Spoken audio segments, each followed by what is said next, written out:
सदी के महानायक और बिग बी कहे जाने वाले सुपरस्टार अमिताभ बच्चन को आज कौन नहीं जानता है।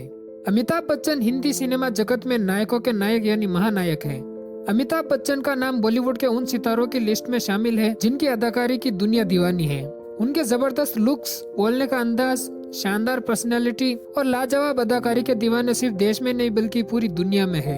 अमिताभ बच्चन ने अपने 5 दशक के फिल्मी करियर में कई सुपरहिट फिल्मों में काम किया है, जिनमें जंजीर, शोले, डॉन, कुली, अग्निपथ, मोहब्बतें, कभी खुशी कभी गम और बागबान जैसी शानदार फिल्में शामिल हैं।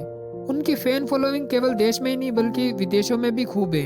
कई बड़े बड़े प्रोजेक्ट्स, एंडोर्समेंट डील और केबीसी जैसे हिट शो को होस्ट करने वाले बिग बी को आज पैसों की कोई कमी नहीं है। नाम, शोहरत, गाड़ी, बंगला, पैसा, रुतबा सब उनके कदमों में है। लेकिन अमिताभ बच्चन का समय हमेशा से ऐसा नहीं था। उनके जीवन में कई उतार चढ़ाव आए और कई बार उन्हें मुश्किल हालातों का सामना करना पड़ा था। एक वक्त ऐसा भी आया था जब अमिताभ बच्चन के ऊपर 90 करोड़ रुपए का कर्जा चढ़ गया था और कर्जा वक्त पर न चुकाने के कारण कर्जदारों ने उनके खिलाफ 55 लीगल केस फाइल कर दिए थे। ये अमिताभ बच्चन का इतना बुरा वक्त था कि कोई उन्हें फिल्मों में भी काम देने को तैयार नहीं था। तो आज के इस वीडियो में हम बात करने वाले हैं अमिताभ बच्चन और उनके फिल्मी करियर के बारे में। लेकिन वीडियो में आगे बढ़ने से पहले आपसे एक छोटी सी रिक्वेस्ट है, प्लीज वीडियो को लाइक और चैनल को सब्सक्राइब जरूर कीजिए। अमिताभ बच्चन का जन्म 11 अक्टूबर 1942 को उत्तर प्रदेश के इलाहाबाद में हरिवंश राय बच्चन और तेजी बच्चन के घर हुआ था। पैदा होने के दिन ही उनका नामकरण भी हो गया और उनके पिता ने उनका नाम इंकलाब रख दिया था। लेकिन हरिवंश राय बच्चन के घनिष्ठ मित्र कवि सुमित्रा नंदन पंत के सुझाव के बाद उनका नाम अमिताभ रखा गया, जिसका मतलब है वो प्रकाश जो कभी न टले, और साथ ही में उनके भाई का नाम भी अजिताभ रख दिया गया था। हरिवंश राय का सरनेम बच्चन नहीं बल्कि श्रीवास्तव था, क्योंकि वे कायस्थ जाति से संबंध रखते थे। लेकिन चूंकि वो एक प्रसिद्ध हिंदी कवि थे, इसलिए उन्होंने अपनी कृतियों में प्रकाशित होने वाले सरनेम यानी बच्चन को अपनाया था और इसी वजह से अमिताभ का पूरा नाम अमिताभ बच्चन हो गया। उनके पिता हरिवंश राय बच्चन जी ने 2 शादियां की थी। उनकी पहली पत्नी का नाम श्यामा बच्चन था, जिनका टीबी की जानलेवा बीमारी से निधन हो गया था।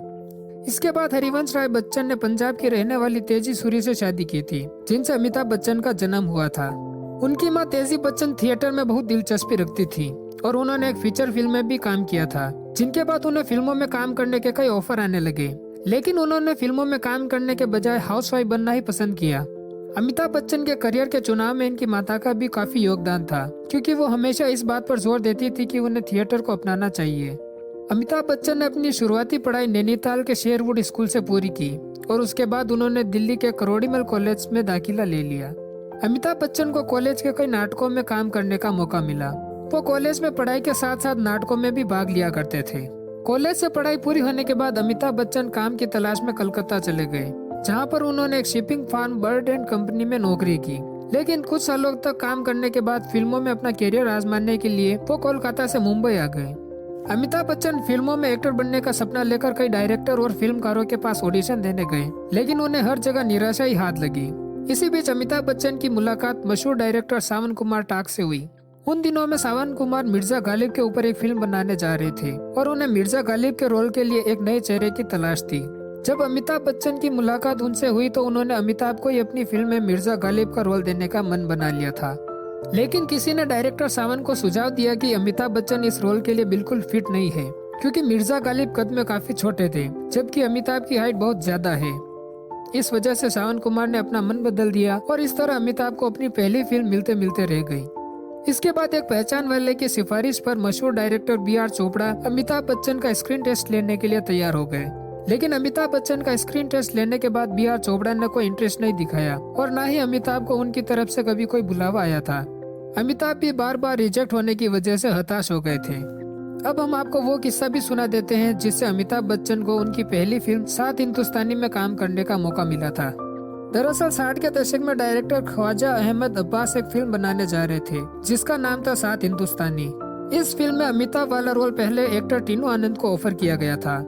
उस वक्त टीनू आनंद की एक दोस्त ने उन्हें अमिताभ बच्चन की फोटो देकर कहा कि डायरेक्टर अब्बास जो फिल्म बना रहे हैं उसमें अगर कोई रोल हो इस लड़के के लिए तो बताइएगा। चूंकि टीनू आनंद अब्बास के बहुत करीबी थे, इसलिए उन्होंने फौरन अमिताभ की वो फोटो उनको भेज दी थी।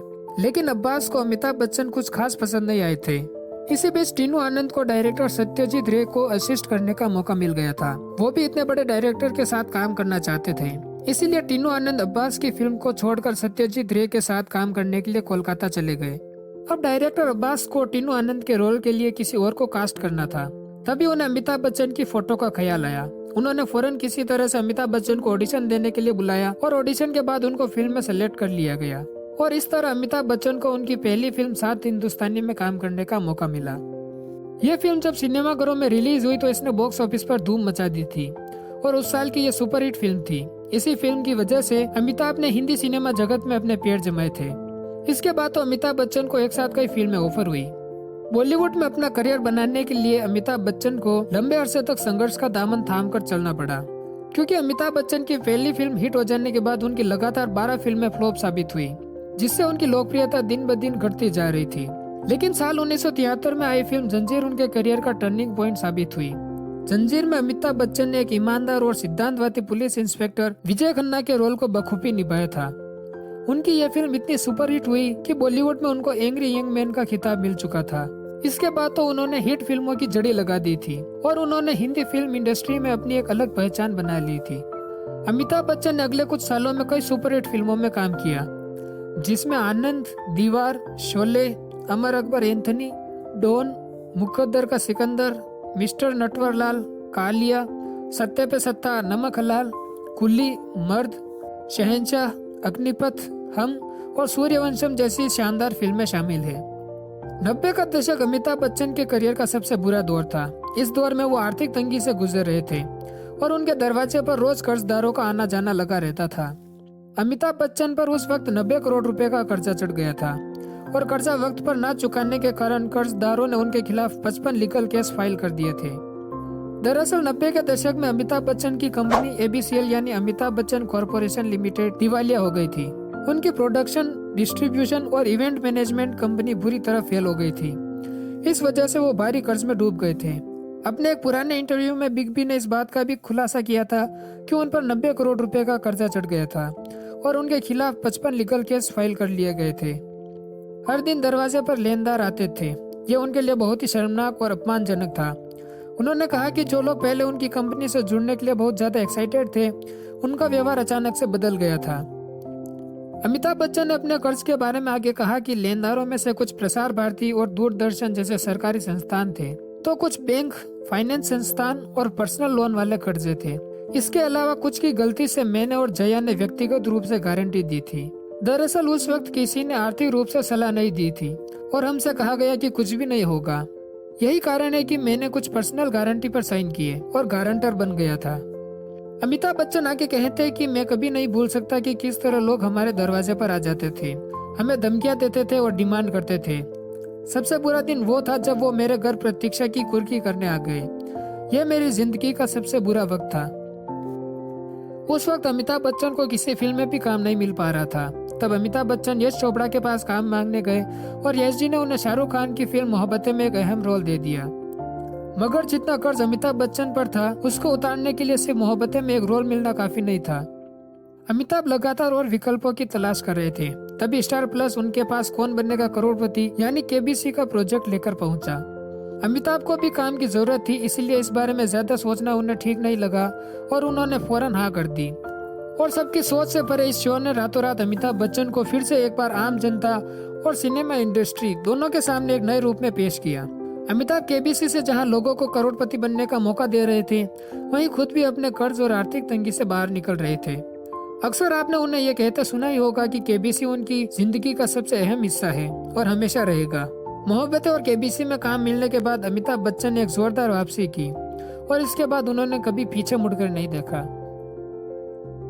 तो आज के इस वीडियो में बस इतना ही। अगर जानकारी अच्छी लगी हो तो प्लीज वीडियो को लाइक और चैनल को सब्सक्राइब जरूर करें। धन्यवाद।